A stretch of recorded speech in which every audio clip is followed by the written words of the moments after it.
Minister Miller. Thanks, David.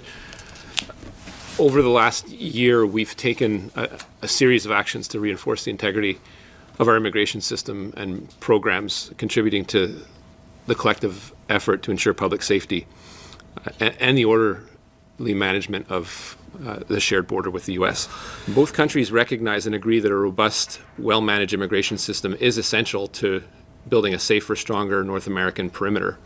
A well-managed immigration system doesn't mean the government is abandoning our quintessentially Canadian values. It's actually quite the contrary. These values depend on a well-managed system that bolsters that integrity that people can trust. And Canadians can also trust that immigration remains central to our national identity and critical to our well-being, as well as our long-term prosperity. That being said, there's no question that an increased migration of different natures has led to significant rise in the number of people seeking asylum in safe countries like Canada, one of the safest, if not the safest in the world. And despite having the best immigration and refugee system in the world, it's been a challenge to keep up. Unfortunately, it's also caused more bad actors to come out of the shadows looking to exploit those who are at their most vulnerable as they take a very difficult decision to move to another country and to profit over those seeking a better life. In response, we've taken decisive steps throughout the last year to strengthen our asylum system, including proposing new consequences for those who try to exploit it. Canada and the U.S. have a long history of collaborating to uphold the integrity of our respective systems. That means, first and foremost, working together. In January, after finding significant evidence of patterns of abuse in our visitor visas, we put in place new measures to detect fraud. And since then, we've made and seen a major reduction in the number of asylum claims from people who've been issued temporary resident visas.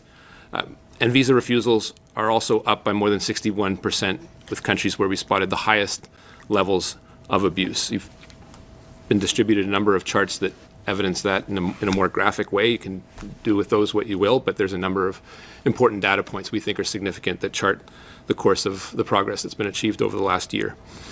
Together, these actions not only enhance Canada's ability to manage those who enter the country, but also strengthen border security.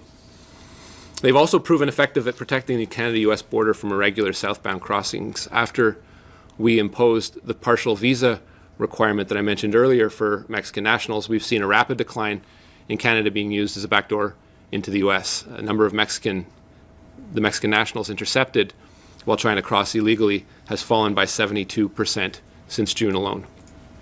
I can also report that our heightened scrutiny of visitor visa applications has led to an 89% overall reduction in foreign nationals crossing illegally into the United States over that same period. And since launching our system to verify every study permit application that corresponds with an authentic letter of acceptance, which has been a challenge over the last year, from an accredited post-secondary learning institution, we've seen a 91% drop in legal U.S. crossings by those holding Canadian study permits.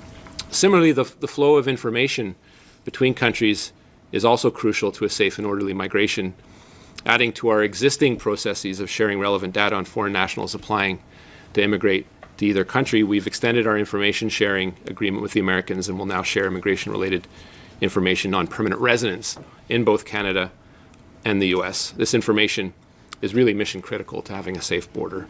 And by granting these extensions, both countries are better equipped to screen applicants and make informed migration decisions and also prevent fraud. The bottom line is that we've taken steps and taken measures that we're implementing and they're working. There are clear signs of that: reduced southbound apprehensions, fewer asylum claims, less fraud and abuse.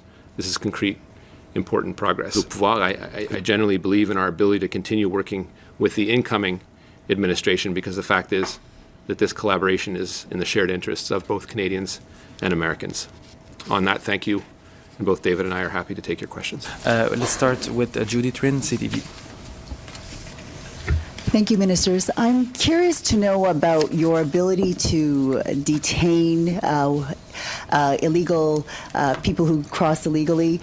while you process them. What is that capacity at? And if you could also elaborate, we know that in terms of the U.S. figures, nearly 20,000 migrants from Canada have tried to cross into the U.S. How many are the Americans sending back to us? I'm curious to know if that process happens and if that's also adding to our responsibility to detain and process. Maybe I'll ask Erin. Sure. Can you hear me? So when people cross irregularly in between the ports of entry and they are intercepted and brought to CBSA, we process them in accordance with the Safe Third Country Agreement, and we return them immediately. So we will use, we have very short-term detention if we're in the middle of the night or it's taking a little bit longer, but we have the capacity to hold people while we process them pending their return to the U.S. Are the Americans sending any individuals back to us as per that safe third country if they arrived in Canada first? Has that been happening? So every day, CBSA and our counterpart organization, CBP, implement the Safe Third Country Agreement, which is to say if people cross irregularly or at ports of entry and they don't qualify for one of the exceptions, they're returned to the country that they come from, and we do that every day.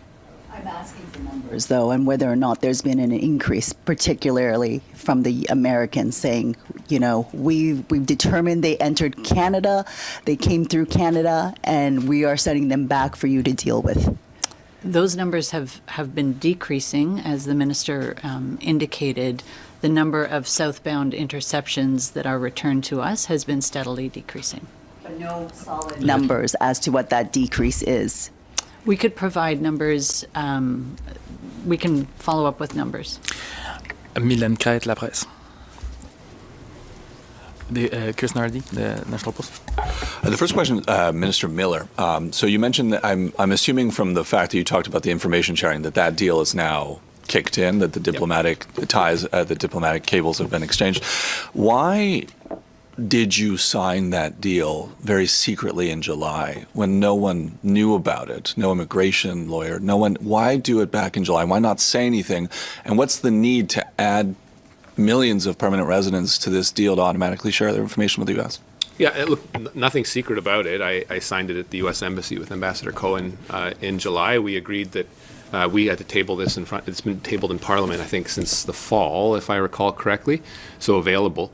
I think we saw it mostly as an operational adjustment. It's something I think is important, sharing information on permanent residents traveling across the border allows for a managed flow of information on both sides. They do the same for us, so we get to do security assessments and whatever assessment that we need to do on a person coming in. So I think it was in our mutual interest. I think a number of reasons. Why didn't I do a press conference after having signed what I think is a bit of a essentially a bit of a nerdy agreement on like what data gets shared with the U.S. for controlled migration flow? A lot of people. Yeah, sure, but I think if people want to travel the border, the welcoming country needs to have the expectation that they can get a sense of whether that person is traveling the border for the reasons that they're doing that. And we thought it was rational in our own interest with respect to Americans, which come in a significant flow, to get information on their permanent residents and vice versa. So the right thing to do, we tabled it in Parliament and thought it appropriate to talk about it in the context of other measures that we are taking, for example, the ones that we are taking currently. I think a lot of people have accused this government of doing press conferences sometimes about things that are minor in nature. I think it's important when we talk about messaging and communicating to the public that we pick our moments and that we're judicious in the material things that we think are important to the Canadian public. This is important, but as part of another set of measures in securing the border that has been in the current administration's interest, but also in our administration's interest. As a follow-up, could I ask Mr. Miller, please, you talked about a crackdown on on abuse of study permits and visas and so forth. But there are still a number of people who are not abiding by the terms of the study permits and not turning up to study. And some of them apparently are making it over the border. See your article this morning. Yeah. But what I wondered was, is there anything else in the pipeline to maybe tighten things up so that so that people who are applying for a study permit or another visitor visa are actually doing it for legitimate purposes? And just to follow up my colleague here, on the sharing of information about permanent residents, are you concerned at all about privacy? And could you elaborate on what kind of information you're giving the United States about permanent residents, what personal information you're sharing? It's a last question first. I'm not going to give you the full slate of elements that we are sharing with the U.S. Everyone knows constitutionally, as you cross the border, your expectation of privacy is lessened, whether you're a Canadian citizen or not. I think we do have a heightened duty towards Canadian citizens to make sure that we protect their personal information. Permanent residents have rights as well. The point here is that we found it important as a safety measure to make sure that gap was closed. It's something that the U.S. wanted, we wanted as well, so that we can make our own determinations at the border. So it is, like I said earlier, really mission critical to a safe management of the border, and that was critical in the decision making in cabinet, but also the decision to sign the agreement and put it into place, because it was, I think, a gap in some of our information sharing that we thought it was legitimate to share information on on permanent residents. Now, yes, absolutely, there is a concern about people's privacy. There are safeguards within the agreement that we believe are reasonable to safeguard people's privacy. Your first question on, I've heard from colleges and universities that and other institutions that welcome international students, they don't want me to do a single thing more over the next little while. I've told them quite clearly that they should not expect large major changes as we look at the impact of the already major changes that we've made over the last year with respect to the international student program. This is an area that thrives on stability, but obviously what we were seeing over the course of the last few years was not acceptable. My efforts in all this have been to make sure that each institution, particularly provincial governments, but also the institutions that are welcoming these students, exercise their obligations in making sure that the students have the proper experience, make sure they pay their tuition, make sure that they get the proper education, and perhaps migrate into the workforce, perhaps even become Canadian citizens. But it's not a guarantee. It should not be the selling point. You're here to study, and that should be the basic premise. The article that you published this morning deals with data going into the early part of 2024. We think those numbers are significantly down as a result of the measures that we've taken, particularly on ensuring the solvency of people coming here, particularly in being a little more restrictive in the criteria that we impose for people to come here and study, including the cap, and making it so that it isn't what it currently had become perceived to be, which is as a backdoor way of becoming a permanent resident of Canada and not a way of studying at a legitimate institution. Is there more work to do, and are there adjustments? I would think certainly there are a few that I will be looking at over the course of the next few months to make sure that the system has even more integrity than it currently has. So I don't exclude it, but I think I owe it to the institutions and colleges, as well as the students themselves, to make sure that the measures that we're taking currently, additionally, will be a little more surgical.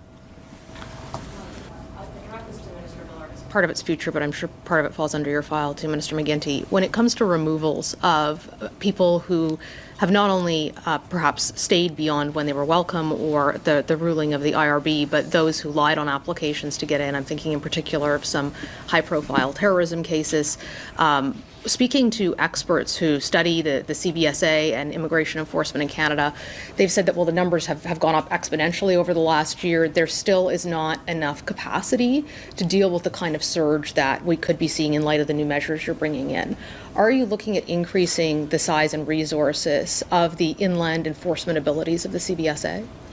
And my concern on this, to the point you raised with David, is some of the legislative sort of sclerosis that we've been in the last. It's not because of one of the reasons for prorogation was because of the state of affairs currently in this Parliament, where Conservatives have been monkeying around since the resumption of the House in the fall. And even before then, I proposed asylum reform in the last budgetary cycle. It got ripped out and smoked at committee. So this is something that doesn't go back to yesterday or a simple moment in time where the Prime Minister, I think responsibly, decided to prorogue for the sake of the stability of the country. This goes back to a year ago, and people playing games. This isn't new. This capacity of the Immigration Refugee Board to keep up has not been what it should be. It has been able to get more resources through various budgetary cycles to increase its capacity and I think increase efficiency. This is really a crown jewel worldwide of the refugee system globally and how we process things in a nonpartisan way. Other countries that we compare ourselves to do it in a more arbitrary way. So it's something to be quite proud of, but it hasn't been able to keep up, to your point. And despite historic removals of folks, it can take a long time. And some people will game that system. And some people will just remain in that system through no bad faith, but because they're simply waiting. And there's got to be a way to bridge that gap. It's only going to get worse until it gets better. There are legislative elements that I had proposed with respect to, for example, the potential of people coming in and skirting around the 14-day rule in the Safe Third Country Agreement. That would have required legislative changes. Elements around mass cancellations of visas that we want to use to align ourselves to some of the tools that the U.S. has. I think it's important when you think of a North American perimeter. But those will not be able to be done unless we get back to Parliament and vote through a more aggressive package of asylum reform, which I think allows Canada to live up to its reputation of being a country that follows the rule of law, but does have to deal with efficiency gains as well as capacity needs for an overstretched Immigration Refugee Board. And I'm not going to blame the people that process cases. They are working really hard, but you can't just throw bodies at the challenge. You have to actually make some changes, and that includes making changes within the way CBSA processes as well. This puts an end to this press conference. Merci beaucoup pour votre Minister McGuinty, are you running again? Of course. You are. Okay. Yeah. Thank you. Not for leadership. Bonne journée. Yeah, jointly.